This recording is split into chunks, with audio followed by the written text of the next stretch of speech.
Welcome to the Sherpa Leadership Podcast, where we're here to help you climb higher in life and leadership. Whether you're an entrepreneur, business owner, or leading a team, this podcast is designed to give you practical leadership tools, frameworks, and real-world insights to help you grow.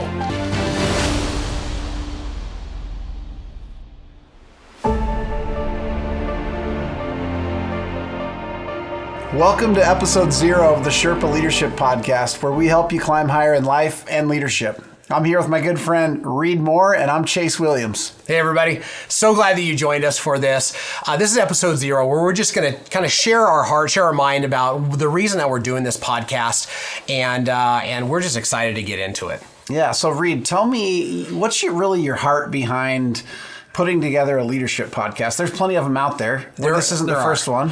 No, it's definitely not. You know, one of the things that I've learned over the years is leadership is one of those topics that is really attractive to a lot of people. And I love talking about it. I'm passionate about helping leaders, all of those things. But one of the things that I've realized over the years is that people that feel called to leadership and end up in what we call organizational leadership, they have a hard road ahead of them. And there's lots of skills, there's lots of pain, and there can be a lot of loneliness. And this podcast really is designed to speak to people who carry the weight of leadership to just help them climb higher and to maybe lighten their load. So I want to come back to this idea of organizational leadership, and we'll unpack that a little bit more. But I would say part of my heart behind it is the world is starving for great leaders. Yes. Right? Like we've just gone through an election cycle, right? And It seems to be similar in a lot of ways every 4 years in America, right? And yet you don't have to look very far, whether it's politics or business or church or community, family, to realize that great leadership is super important and it can be hard to find. Yes. And so my heart really, as a leader that's developing myself alongside of you, is to help other leaders that really feel a calling to lead well, to have some resources, some tools, shared experiences, failures, wins, all the things that go along with that experience, to just help them get there in maybe a little less painful way. Yeah. So if you look at some of the traditional definitions of leadership, right? John Maxwell's famous for saying leadership is influence, nothing more, nothing less, and that's so great.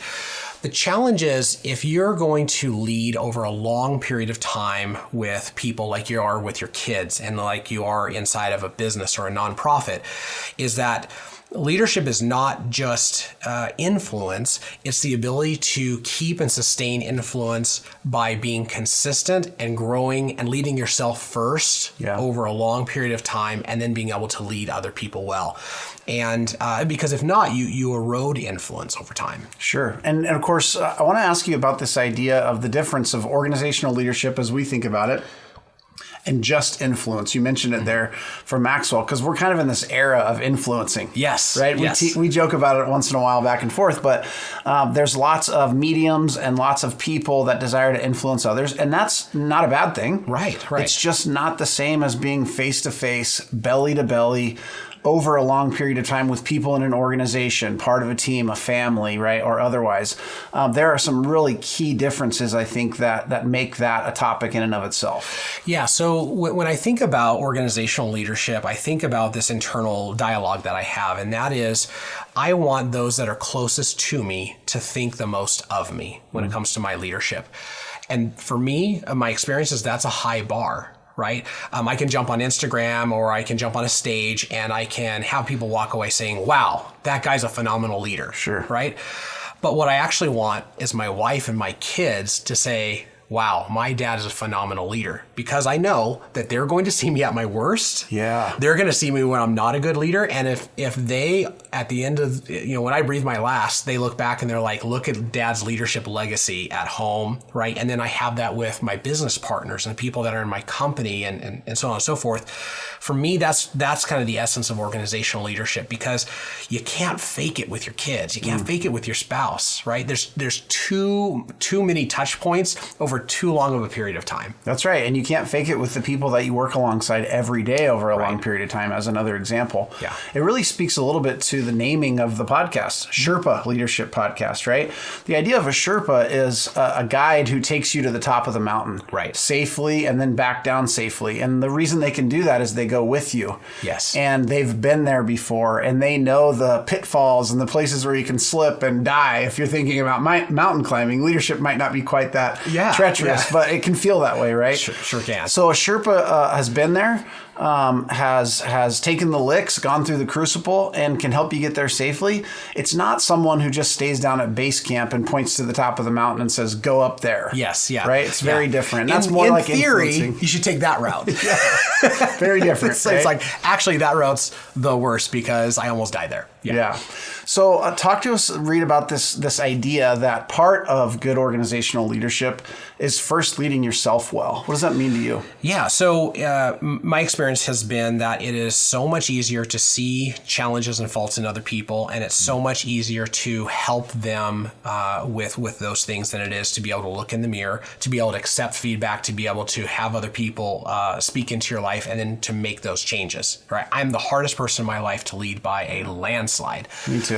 One of the houses that we used to own had this big, beautiful tree out front, and it was probably 120, 130 feet tall, and 3 people arm to arm just to reach it around, arms around. It was amazing. Yeah. We had a windstorm one night, and we heard this giant crash, and we woke up in the morning, and this giant, perfect, beautiful, strong tree had broken in half, and like it went down the gully, and unfortunately, it didn't land on the house. We walked around the backside. Guess what we saw in the middle of that tree? What's that? It was punk. Okay. It was rotten at the inside, core. Yeah. It looked great, but when there was too much pressure, it broke. And it broke in a violent way that if it was on the other side of our house, it would have crushed the house. Yeah. Right? That's the idea here, is that nobody gets to see whether I'm leading myself well or not, but I know. Yeah. And if I can fight that, and then I can fight for leading the people closest to me first, the actual ripple effect across the community, across the country, and across the world can be profound. Yeah, and my hallucination around this too, Reed, is that when people are deciding whether they will allow you to lead them or not, because that's a choice that you have to earn, right? There are some key things that they think about either consciously or subconsciously that they look at. One of the most famous ones we talk a lot about is, do you care about me, right? Right. That's an important one. But I believe another one that they actually think about is, can you help me? Yeah. Are you a person that has character and has capability and has capacity, however you might think of that, that you can actually help me get where I'm going, and I would be willing to follow you. Yeah. And so if you're not first as a leader building a strong foundation of those things, my gut tells me that a lot of people are going to see through that, right? Unlike the tree story that you shared, it had to fall over before you saw the punky wood in the middle. Yeah. I think people can see through that, right? If you're working really hard to lead someone, but they're kind of paying close attention to how well you lead yourself, they start to question if you're the right person to follow. Yeah, and really talented people are going to, you could say really talented people, you might tell yourself that you're hiring them, but there's the other side of that coin, and they are hiring you to get them where they want to go in their lives. And if where they want to go in their lives is somewhere in the world of wealth and wholeness, is somewhere around the world of building a big life, they're going to be looking to you to model that. Yeah. Doesn't mean you need to be perfect. It does mean you need to be on that journey actively. So what does it look like to focus on leading yourself first, right? And we kind of pull this out of what we call the I Serve leadership model, and we'll go through that from time to time. We won't cover it all on the episode 0, but the first letter in the acronym I is individual performance and results. So tell us what that looks like practically. Yeah. So in kind of leadership conversations, there's something that's really pretty prolific, and it's an important idea, and that is work on your strengths, not your weaknesses. Yeah. And that's true to a point. But as an organizational leader, you'll find that your weaknesses can quite readily undermine your strengths. And so they do have to be worked on. Sure. And so when we look at the iServe model, there's just this handful of things that every leader needs to continue to grow. And the first one is individual performance and results, which we'll talk about in our next episode, right? Yep. And there's all these other elements, right? See and shape the future as a leader. Engage and develop others, reinvent continuously, value results and relationships, and ultimately embody the values, right? What you see is what you get. Yeah. And so we're going to spend time really thinking through these different elements of this model and being Sherpas as best we know how. Sure. And bringing people on that are seasoned, matured leaders to be able to help share their story about what it looks like to climb this mountain of leadership. Okay, so Reed, let me ask you a tough question. Yeah. Anyone watching this podcast, episode 0 of the Sherpa Leadership Podcast, that might be considering or wondering if we would be two good Sherpas for their leadership journey, what would you tell them? I think the classic answer that I've learned is I don't know that you should. Fair. And if you decide that maybe it's worth listening, what I would say is that I've had the opportunity to be in business with people that have been in my world for over a decade, lots of them. And if you get a chance to meet my kids, you're going to see kids that maybe exemplify some of these different character tendencies, and hopefully they would say what you see is what you get with my dad. And I've been able to, through pain, through failure, produce results in the business space for going on over 20 years now. Well, actually 25 years now. And so I would just say I'm a pretty obsessive journeyer, and the things that I've learned, I have an ability to kind of encapsulate and turn around and maybe hand them off to somebody else in a way that makes their journey a little bit easier, right? Maybe I went up the mountain. It was really not the best way to do it. So next time up, I've learned a couple things. Yeah, I would say something similar, right? Like I would consider myself still on the journey, right? We both are. So if you're thinking of climbing, from a perspective of leadership, we're both still climbing on a daily basis. Yes. Right? This isn't a position of we've arrived and now we're going to share everything with you. It's like we still learn today. We learned yesterday. We're going to learn tomorrow too. And share those stories. Share those wins, but also those dark moments of leadership that were legitimate failures and mistakes that we learned from. Yeah. Right. I didn't get this gray hair for nothing, right? This bald head for nothing. At least I don't think I got it for nothing. And I think that I believe that a lot of us feel called to leadership. Yes. Right. It's more than just something we want. It's something that we feel called to. So I have a real passion for, sharing everything I can in a way that hopefully people can understand through examples, through story.